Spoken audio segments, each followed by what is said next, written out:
Hello, this is Dean Kernut, and welcome to the Alpha Exchange, where we explore topics in financial markets associated with managing risk, generating return, and the deployment of capital in the alternative investment industry.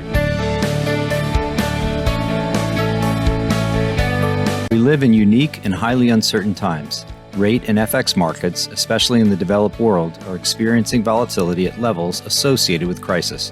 Central banks are confronting an inflation problem not seen in decades and risk doing too much or too little.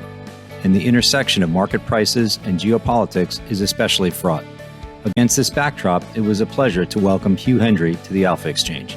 The founder of Eclectica Asset Management, a fund he ran from 2005 to 2017, Hugh is now a developer of high-end properties. But he's also spending a lot of time reading, thinking, and reflecting. Our discussion reviews his time in asset management and his focus on original uncorrelated trade construction, while sharing some of his success in spotting convex trade opportunities where the consensus broke. He also looks back on the long cycle of post-crisis QE as a vol suppressor. With respect to the set of risks today, Hugh is keenly focused on China and presents a sobering analysis of vulnerabilities associated with an overvalued property sector, as well as foreign exchange adjustments. On the latter, he believes a cross rate that should be watched is that between the Japanese yen and Chinese yuan. Lastly, in contemplating extreme scenarios of what if, Hugh sees value in an extremely long-dated, far out-of-the-money call on the S&P 500, a trade that could be explosive in a regime in which inflation, rates, volatility, and nominal asset prices surge. I hope you enjoyed this episode of the Alpha Exchange, my conversation with Hugh Hendry.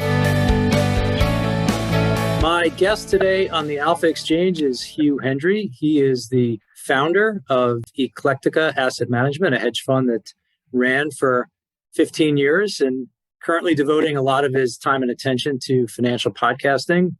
Hugh, it's great to have you on the Alpha Exchange today. Oh, it's my pleasure. I'm looking forward to it.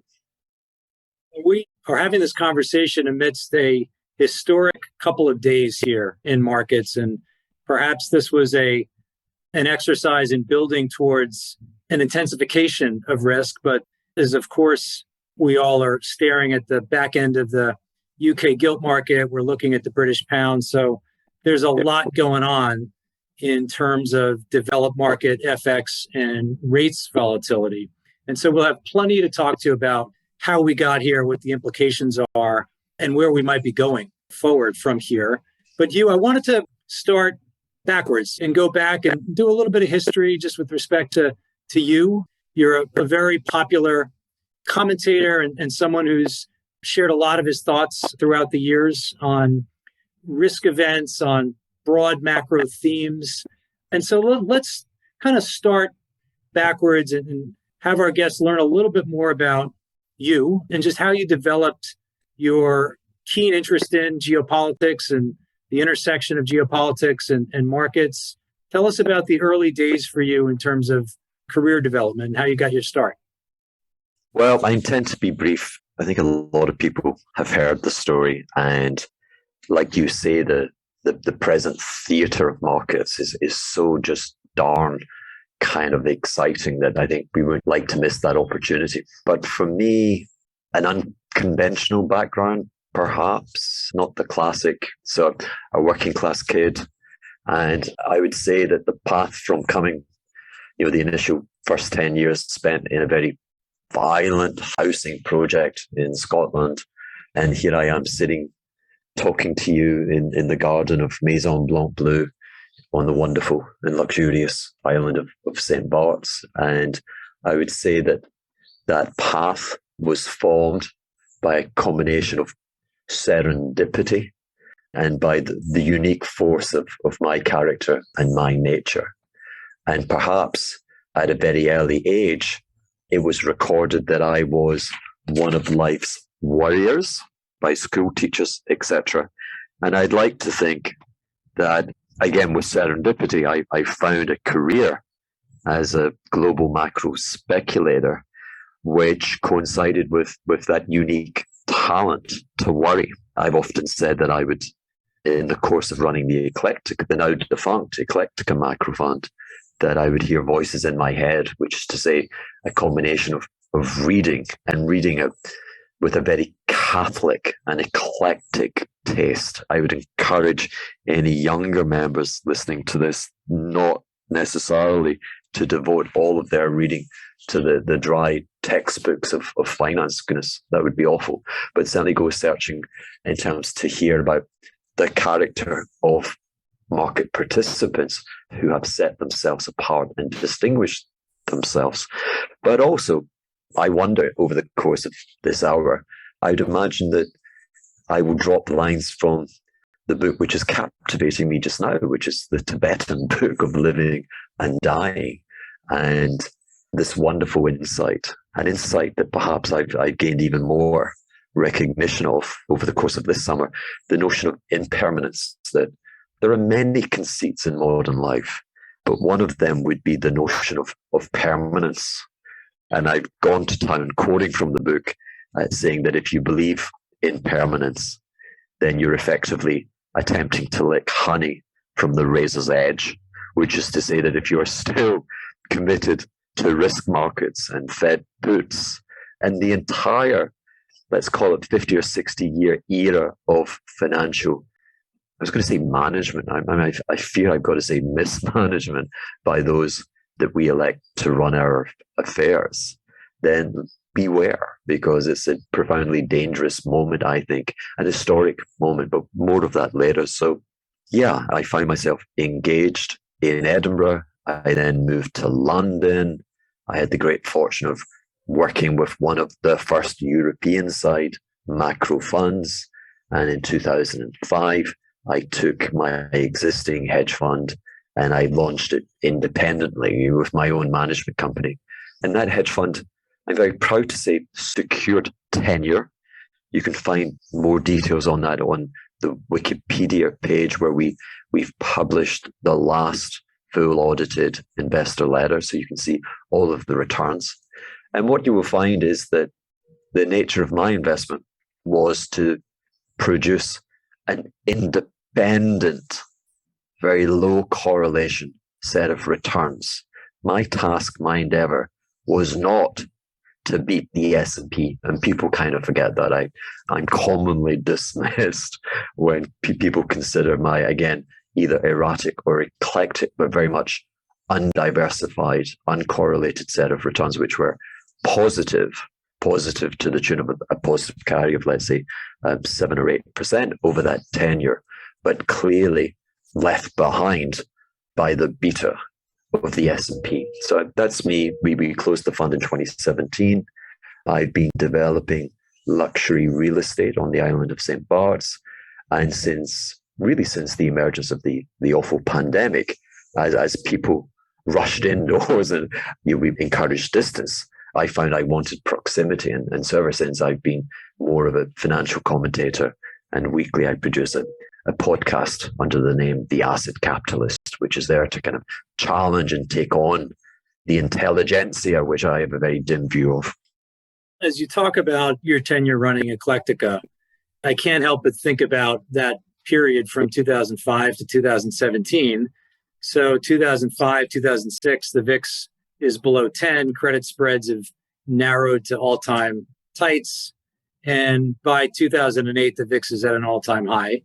Then you have the sovereign crisis in 11 and 12.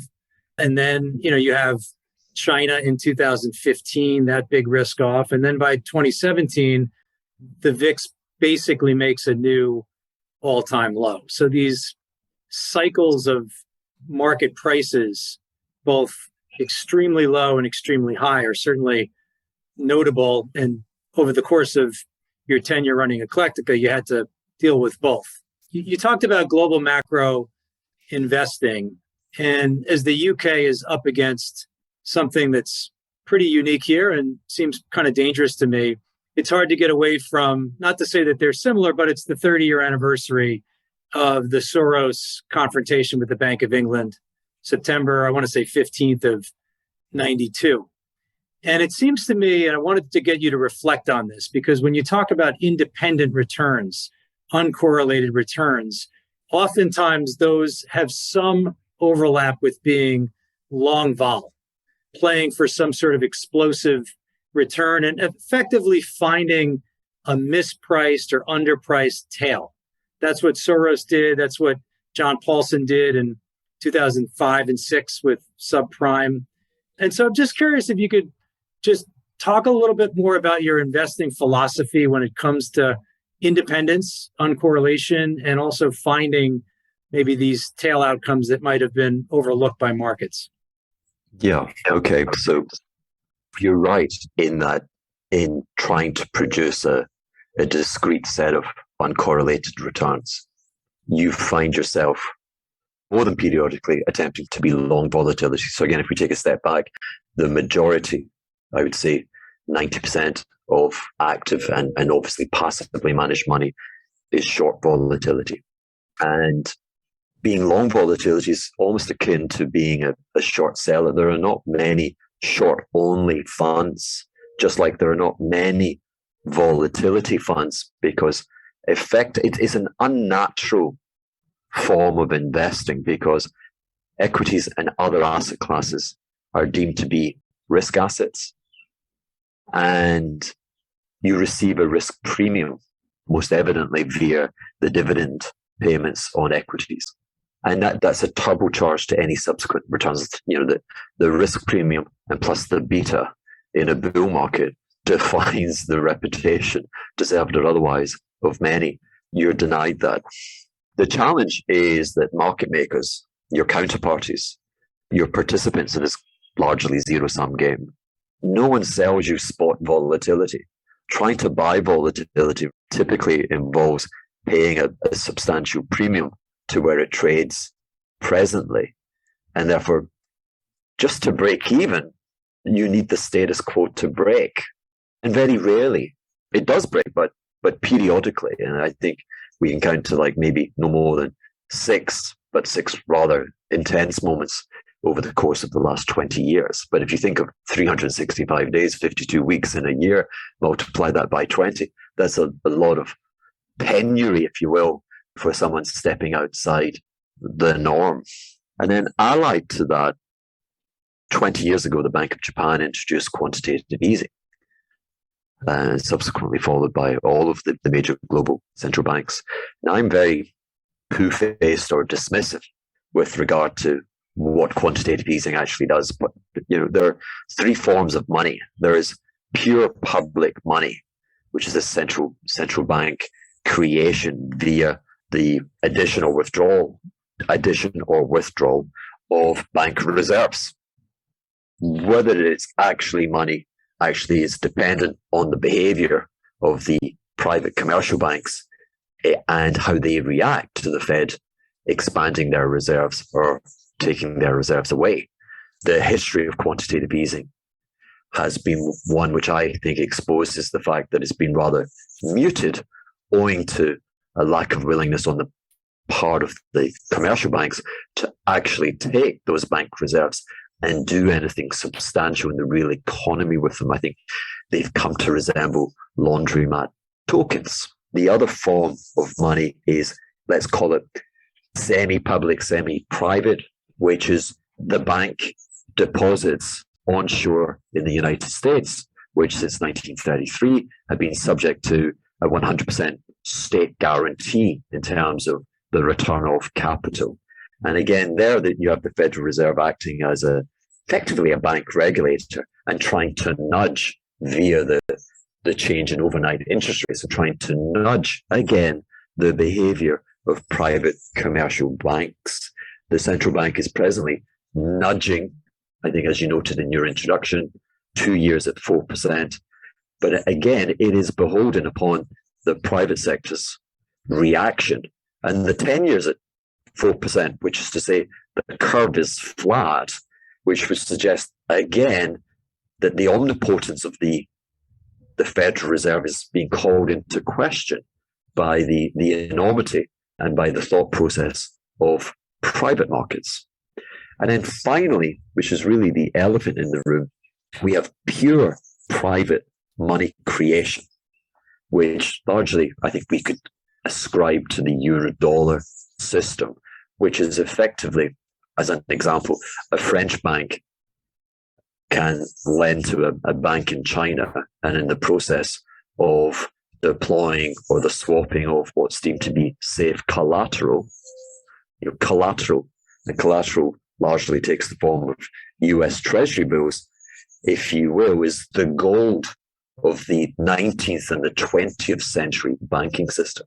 And of course, it's not as scarce as gold once was. In the housing debacle of the early noughties, what we discovered was that third form of money actually is a challenge. More than a challenge, it kind of reveals the lack of state sovereignty over money creation. We found that the lenders to the US housing market back then were overwhelmingly overseas banks and largely banks located in Europe. And so I kind of want to say that I want to say that the US, if you will, which sits like the king or the queen at the apex of this immense and powerful financial triangle, it has no peer. And yet I want to say to you, it has no monetary sovereignty, in that it has no control over the monetary creation within its own national borders. So we live in a peculiar time.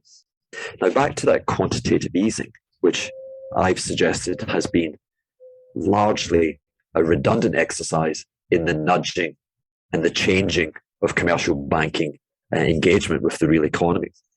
If I was to ascribe it a role, I think the most profound role was that it lowered volatility for all risk assets. And that was a profound unpleasantness for an uncorrelated macro hedge fund manager like me. Let me give you an example.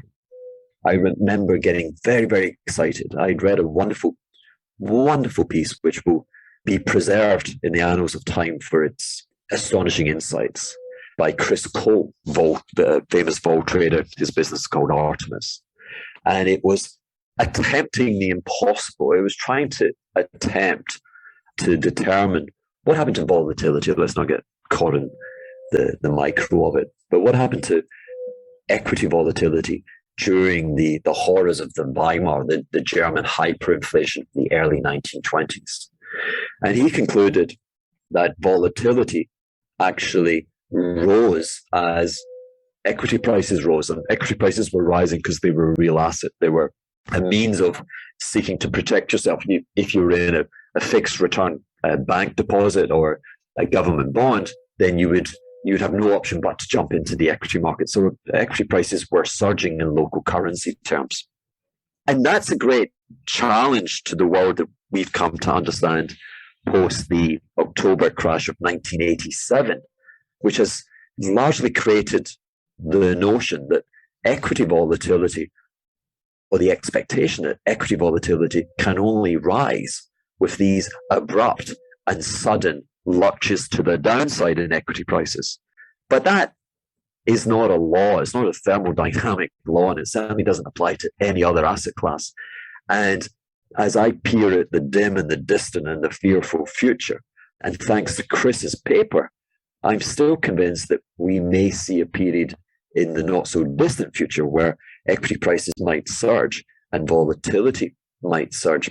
So you can imagine, I was fascinated with the election of Abe, sadly the departed. Abe has been assassinated, but back then his three arrows and his purported economic revolution, like kind of Reagan Thatcher for a Japanese audience, was met with such glee and a surge in equity prices that actually we saw this peculiar incident where volatility rose with asset prices. And so my team and I put together what, if I was to challenge myself, was a profoundly complex trade, but it's unavoidable at times just owing to this dilemma that vol is always being sold to you at a substantial premium, and therefore you kind of have to do much to chip away at the expense of that volatility. The profound convexity that was anticipated by our models left me like a kid at Christmas Eve waiting for Santa Claus to deliver presents. And I tell you that story because It was a bad trade. Why was it a bad trade? It was complex, and it was a bad trade because we lost money on it. We were wrong. Now, why were we wrong? Because the kind of rule that should have been scotched to my computer screens, my Bloomberg screens, was with quantitative easing, there is only one certainty: risk asset volatility falls.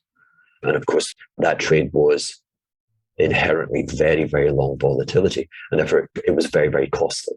It's a fascinating thing to think about the impact of QE. And I've always argued that these are supposed to be economic policies with economic outcomes, stimulate the economy, help push inflation from below target level to on target level. But the way in which they operate through financial markets, both through the vol channel, through the way in which market participants lean into carry or forced into vol selling profiles, I found to be pretty dangerous. And it wasn't a surprise that by early 2018, that VIX product blew up after a 50-year low in volatility in 2017. And so it seems to me that these central banks, in trying to help describe or help plan out the future for investors, this philosophy of transparency sometimes backfires. And I think maybe this is where we can pivot to the here and now, because I know you've got lots of thoughts. And of course, we're having this conversation at an especially fraught time for markets. It'll be great to get your thinking. Maybe we can start, Hugh, with COVID and just the market aspects of COVID, the policy response to COVID. You know, here in the US, there's not a lot of things that bring bipartisan support. It takes a massive global pandemic to get both the right and the left to sign on to something. And it happened. That's how desperate the politicians were to try to do something. And of course, alongside the fiscal response was just a giant monetary response around the world. Again, not here to argue that they shouldn't have done it. It was obviously very large, as it probably needed to be. But that was in a lot of ways a pivot for so many things. It was coming after the deglobalization with China had already started. So maybe start there, because I know you do a lot of thinking on China as well. Talk to us about how the pandemic and the policy response to it have played a role in getting us to this spot here. How has your thinking evolved over the course of the last, let's call it 30 months? And just we'll use that as a way to talk about the here and now as well. Yeah. Let's go Shakespearean. I find the question of to be or not to be in today's markets has very much been a question of to think or not to think.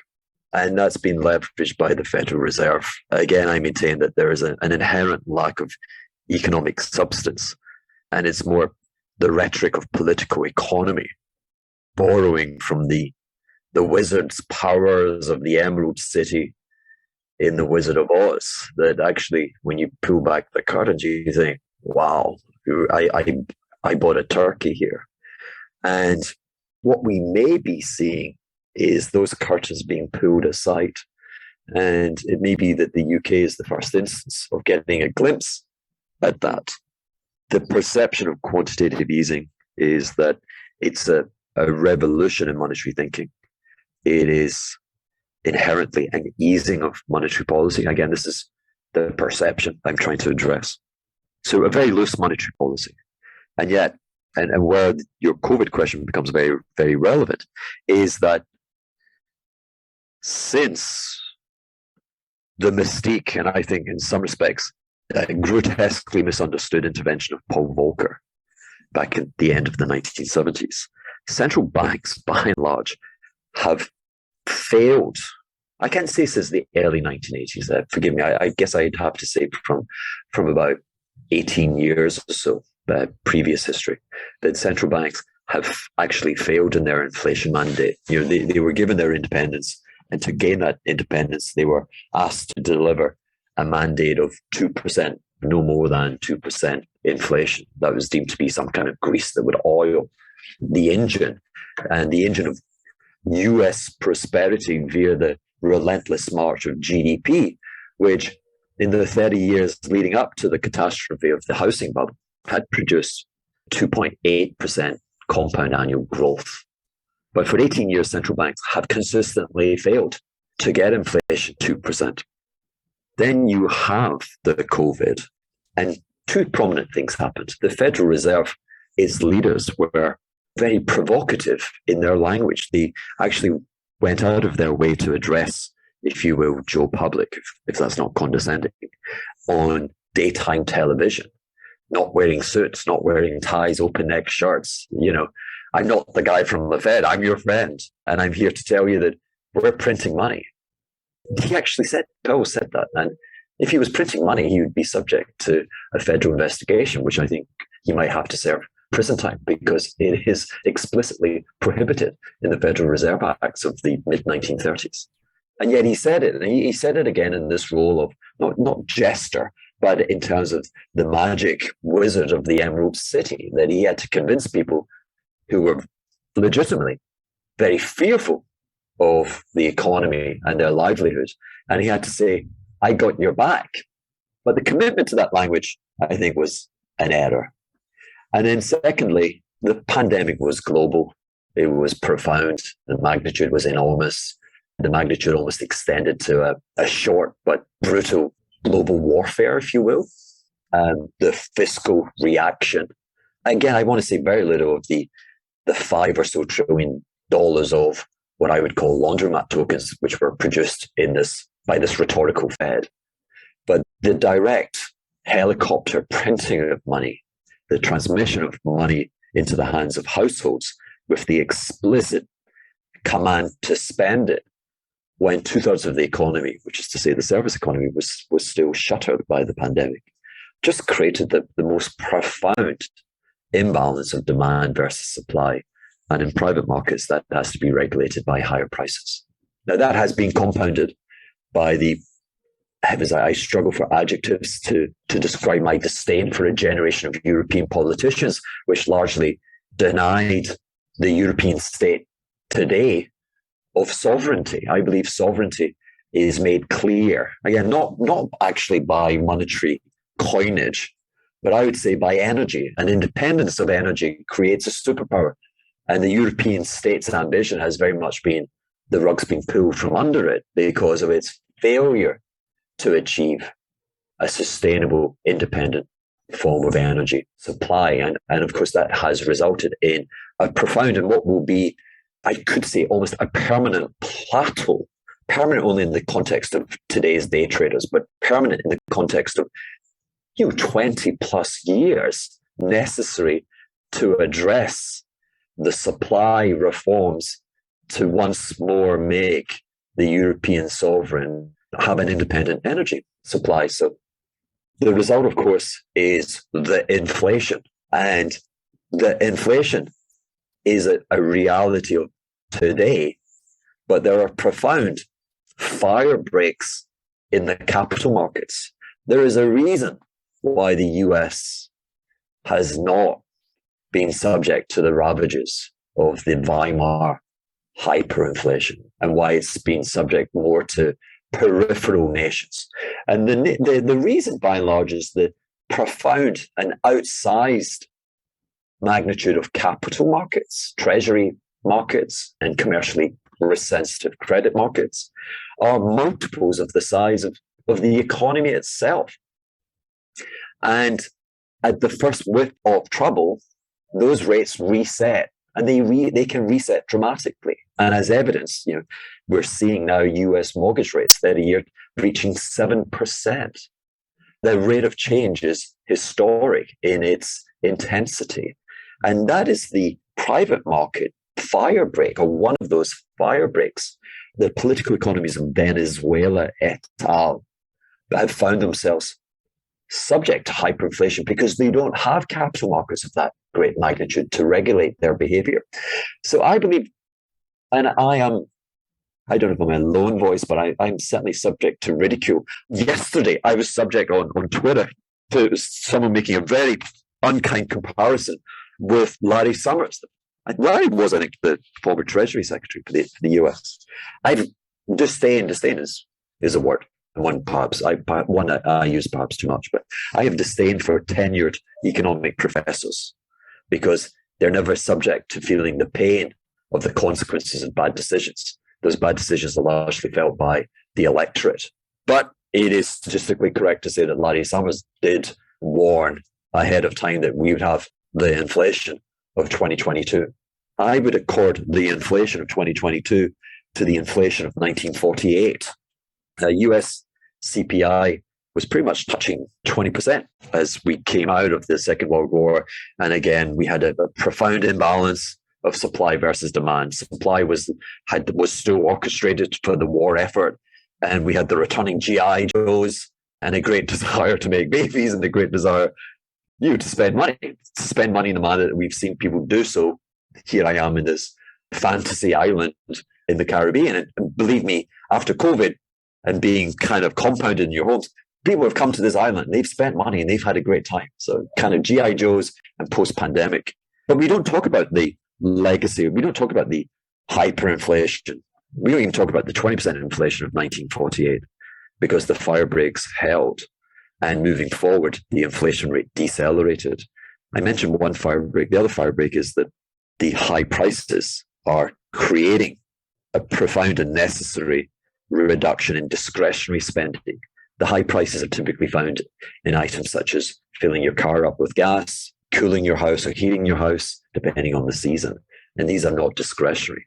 And so instead, you find that US receipts for visiting the cinema are something like 60% below where they were in 2019, the year before COVID. I could cite many examples of that. You find that mileage, US automobile travel, is, I think, below where it was in June of 2020 when we were all required to stay at home.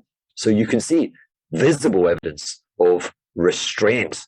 And that's why I believe the bond markets are contesting the duration of the inflation of 2022. But that still remains something that the future has to reveal. It's speculation on my part and others. You alluded to, I think you might not have used the word asymmetry, but I think you kind of alluded to it in terms of how market prices can just gap out. They can just suddenly move in ways that are typically on the unkind side of things. And I think Friday was a turning point. As of Friday, the S&P for the year was down 23 odd percent. That's a pretty vicious drawdown. If you put it in context, that's a whole lot. But realized volatility in the S&P was about 23, 24%. So that's high, but it's not financial crisis. It's not pandemic type of violent moves. And there wasn't this sense that market prices could become the problem. And, if you think about the great financial crisis, the Eurozone sovereign crisis, the market prices were the problem. The only way to win on this was to get Ireland's sovereign CDS spread down or France's CDS spread down, or in the case of 2008, it was mortgage-related risk premium had to go down. And I'm just curious if you could reflect on these last couple of days with the moves in long-dated gilts, the big move down in the British pound. Do you think we're in a situation now where these market prices become front and center and almost become potentially unmanageable for policymakers? How do you see what the last couple of days implies? Yeah, well, I mean, I've been very vocal on Twitter and other platforms. I was a macro fund that made 33% in the calendar year 2008. That's not bragging, but I think it has to be, it is to demonstrate credentials. I made 50% in the month of October 2008. And therefore I thought it was, there was a utility in me being out on tapes and saying, I actually fear where we are now more than I fear back then. I also wanted to reflect on something you said about where realized and indeed implied volatilities in terms of S&P trading. I just recorded a podcast with Jem Carson, at Jam Croissant, who's a notable contributor to Twitter and indeed runs money in the fashion that I once did. And we're not hearing about it, but there is being a massacre. It's not a massacre of the innocents, it's a massacre of those who should know better, but the long vol communities. So again, long vol is typically a hazarded operation, but periodically, like you say, Friday markets slide and boom, it's payback. These guys, girls have been wiped out. There's been, really, really, really wiped out. And financial newspapers are always full of nonsense, but they're quoting the huge surge in put option buying and trying to be contrarian. But when you speak to masters of that universe, such as that Jam Kwasson, he's saying the market is on a knife edge. And if it's pushed, and events in Europe and elsewhere could provide the push, it's like, to your point, we lose control because it's fear. It's fear of the repo man who comes in and he touches your shoulder and you got no choice. You got a closed position. So I think we're close there. Let's go further. I think today perhaps may be more significant than Friday because it's chipping away. The central banks are losing control of their rhetorical narrative. QE, we do QE, and effectively it's like cutting rates when we're constrained at the zero line of rates. We create bank reserves. Quantitative tightening, of course, the Fed is hiking rates, and so at the same time it's doing tightening because that's an additional form of rate hiking. And then you have in the UK, the Bank of England has had to change volte face. It was committed to raising interest rates and it was committed to quantitative tightening. But now it's doing quantitative easing again. What is quantitative easing? And why would you do quantitative easing? Why would you do effectively a rate cut in their preposterous language when you're committed? The expectation is rates will go from 2.25 to 6% over the course of the next year. Suddenly it's like, guys, what have you been drinking? You're suddenly off message. It's like there's a crackle in the micro. I'm not making sense of what you're saying.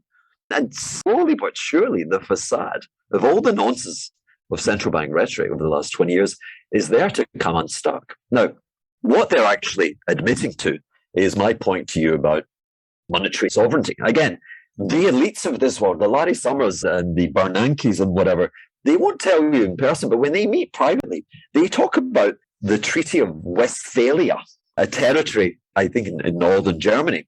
And there's a Westphalian conception of money. So the treaty back then was, 1648, right? I can stretch my bandwidth.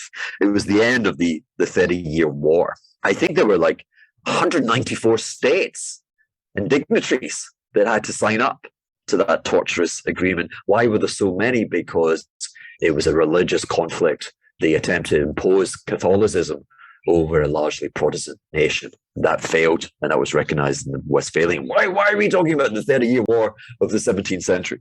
Because that is the terminology used to assume that monetary sovereignty, that you control coinage and it's like within your national borders. And the UK, again, is actually in its acts is revealing that that's just nonsense. Why are they willing to buy British gilts and subject themselves to my ridicule, to the inconsistency of, on the one hand, speaking one side of your mouth saying, I'm raising rates, and on the other hand, I'm not raising. What are you doing? Why? It's collateral. So again, it's back to that. The third and the most relevant tenet of money, which is, we said public money, which is these tokens of banking reserves. We went to semi-public-private, which is insured bank deposits. But now we're looking at the footprint of the elephant. And the elephant is the pure private money, which is created by using the collateral of safe, I'm inverting with my fingers, the commas, but safe government sovereign bonds. And the sanctity of gilts is being called into question. And therefore the repo man is bearing down on UK banking institutions. It would be interesting.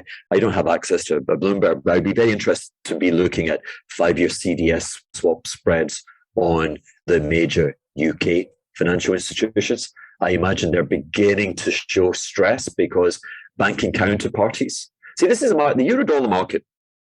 The Eurodollar market, you're allowed to create an infinite amount of credit, way beyond anything that the Federal Reserve would permit via Basel III et al. You are able to contravene that as long as your banking peer group, your banking counterparties have full confidence in your P&L and what you're doing.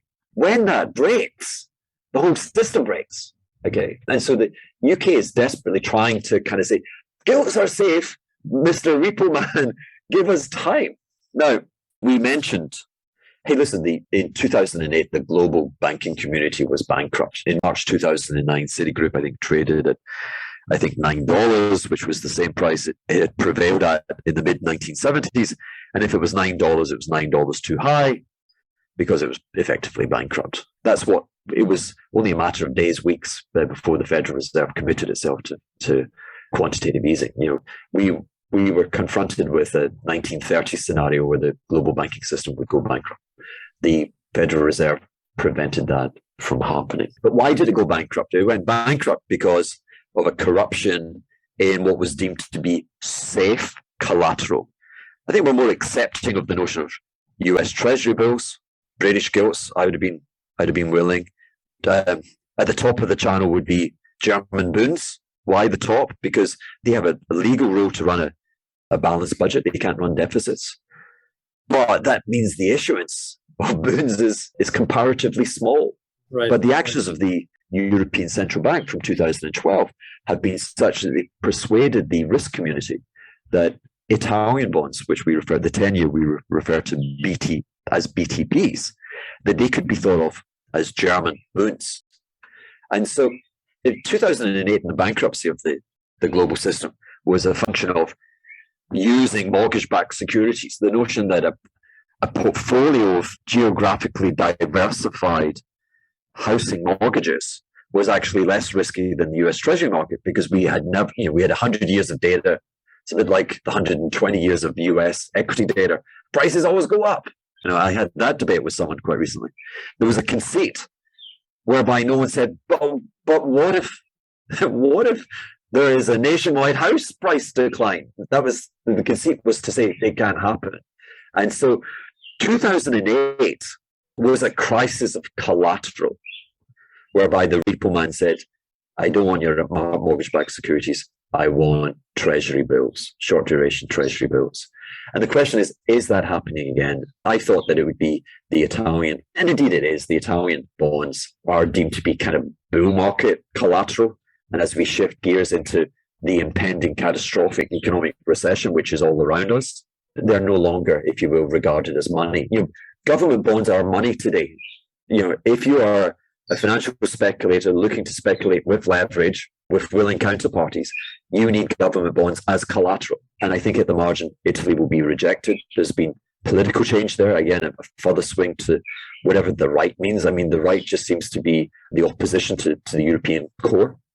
But now on top of that, you have British gilts being called into question.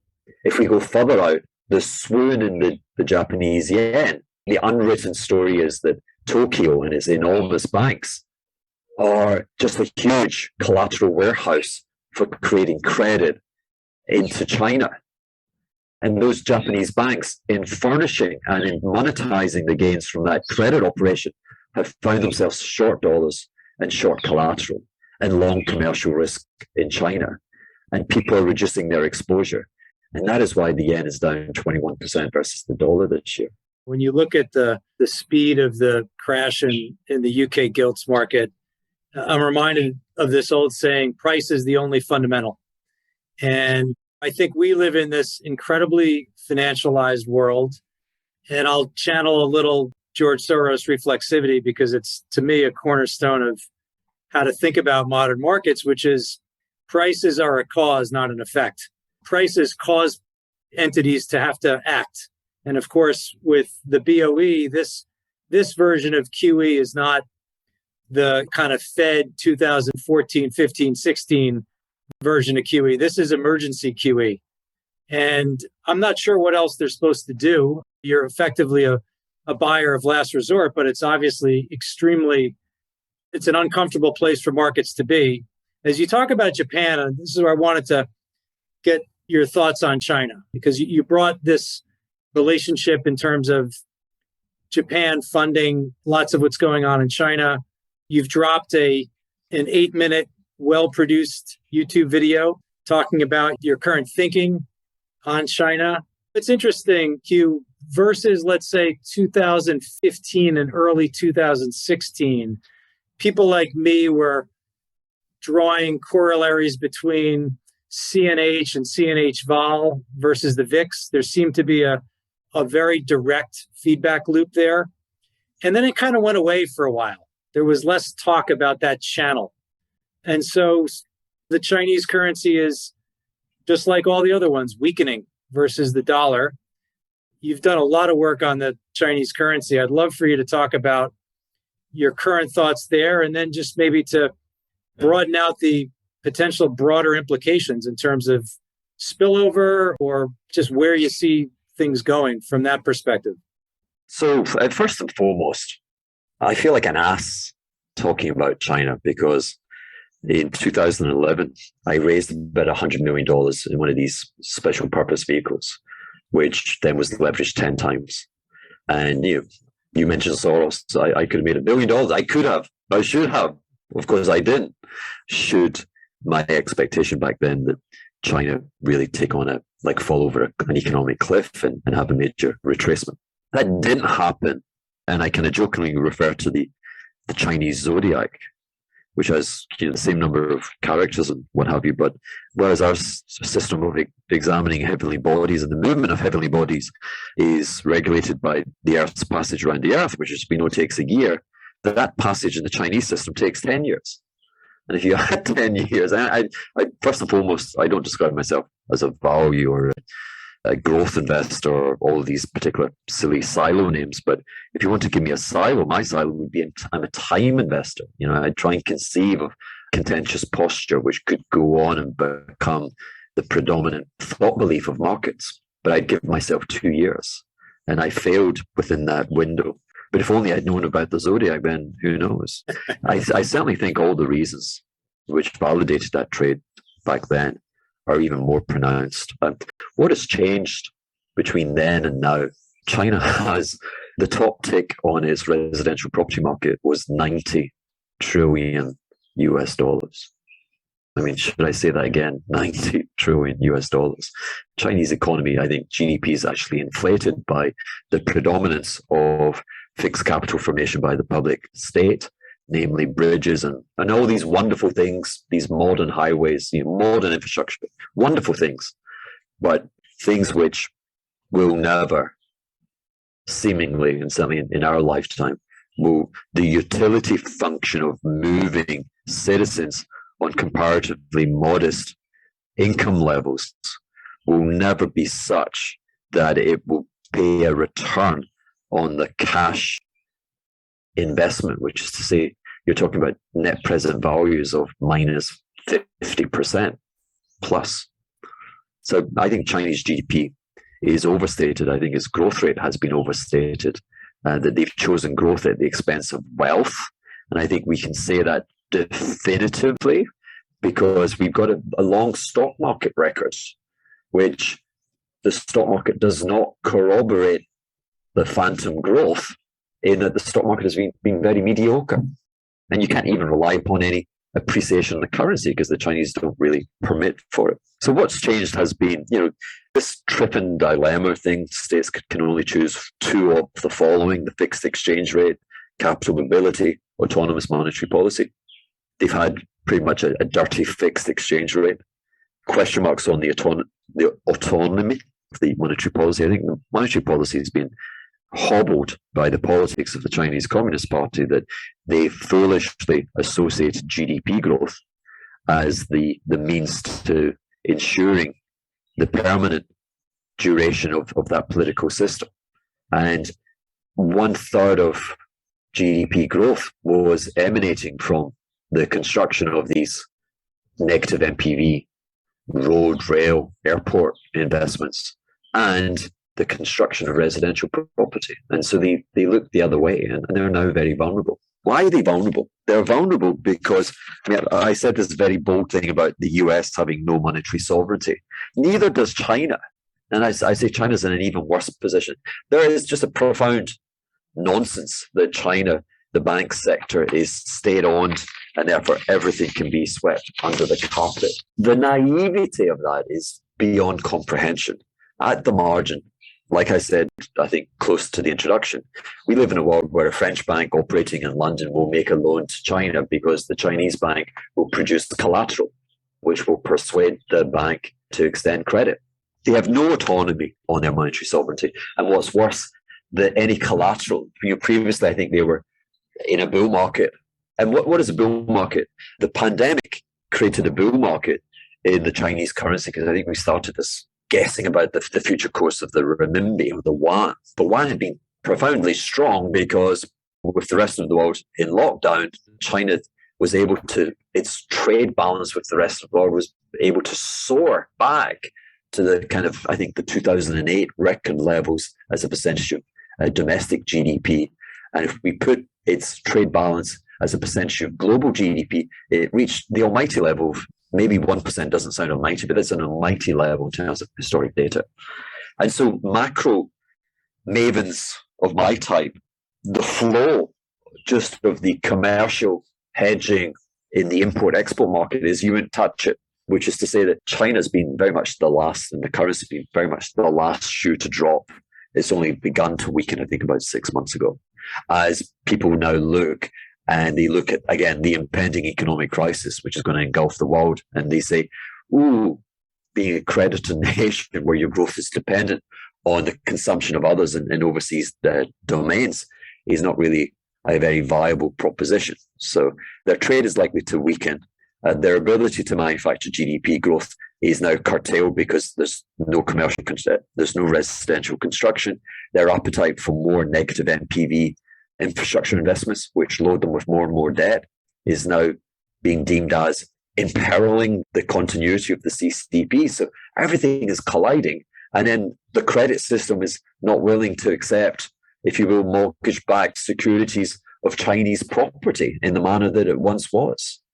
So now the great fear is kind of the Aesop fables. Why did the scorpion, zap the frog halfway across the river? Because that's its nature. And that takes me back to why on earth did Taiwan back in whenever, 1998 or so, why did it devalue? It didn't have, it didn't have the crisis of Indonesia, Thailand, et al., particularly Thailand. It didn't have that crisis. Why did it do so? Because it couldn't let the opportunity over its neighboring mercantilists, so let's call that the scorpion, it couldn't allow the other scorpions to benefit from the profound reduction in the effective exchange rate and therefore the advantage in overseas trade. It couldn't allow that to go unchecked, and therefore they would revalue downwards their currency in sympathy and to protect the mercantilist trade system.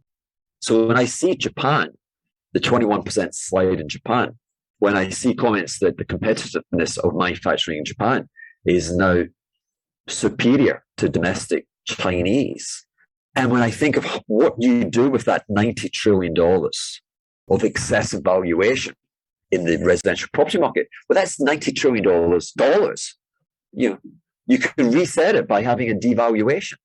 Now, let's hope they don't do that, because that would rock the core foundations of our world. I formally describe that as waking up and finding yourself in a Mad Max world of profound devastation. It'd be profoundly deflationary. And there would have to be a profound coming together of sovereign states to renegotiate and, by and large, to outlaw the mercantilist system, which doesn't belong in the 21st century. The intersection between China and Japan doesn't get a lot of commentary, but as you think about that revaluation, and I'm going back to August 15, call that a quasi-repeg, it was a big deal for 3 weeks or so for the world and certainly for U.S. markets. But if this was the sort of thing where the tipping point was reached and China took a Taiwan-type 1998 approach, kitchen sinked it, and you say it's such a bad outcome, how do you Help us think through the, as you call them, deflationary implications of that. So again, I deal in preposterous notions of what might happen. Why? Because no one else really does. So everyone's like logically bound to convention. And so when the now deceased Queen of England, etc., after the 2008 catastrophe, where I think she was on a visit to banking offices in central London, she said, "Why didn't anyone see this?" So, which is a legitimate question. And they were like, "Well, I saw it. That was my stock and trade absurdity." And the thing that I'm drawn to is, again, if we go back to Volcker and his actions, pretty much initiated the greatest bull market ever, the market in the risk-free US Treasury bond. Greatest bull market ever, because I think the 10-year went from yields greater than 16%. And during COVID, we struck 45 basis points. And so the implicit price rise that implies, plus the leverage, because the volatility of those instruments would have been at least 50%, if not greater, less than the corresponding volatility of a risk asset like equities. And so that Ray Dalio and Bridgewater over that period have secured on behalf of their clients the greatest cumulative P&L in the history of finance. And it's like, did they do it, or did the US Treasury bond market? A bit of both, clearly.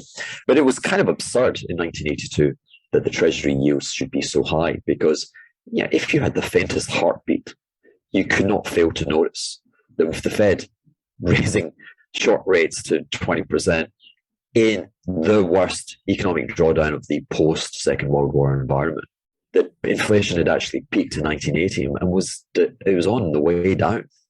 Now, that wasn't a supposition, that was a reality. And I think you said it with your Soros and your reflexivity, price being a cause. Price is a cause of economic emotion, either fear or greed. And it was fear which led to the low price marks back then. So I would say that was absurd. Those impossibly high Treasury yields in the face of the certainty that inflation was being challenged and was on its way out. And therefore, I want to say that I believe in impermanence.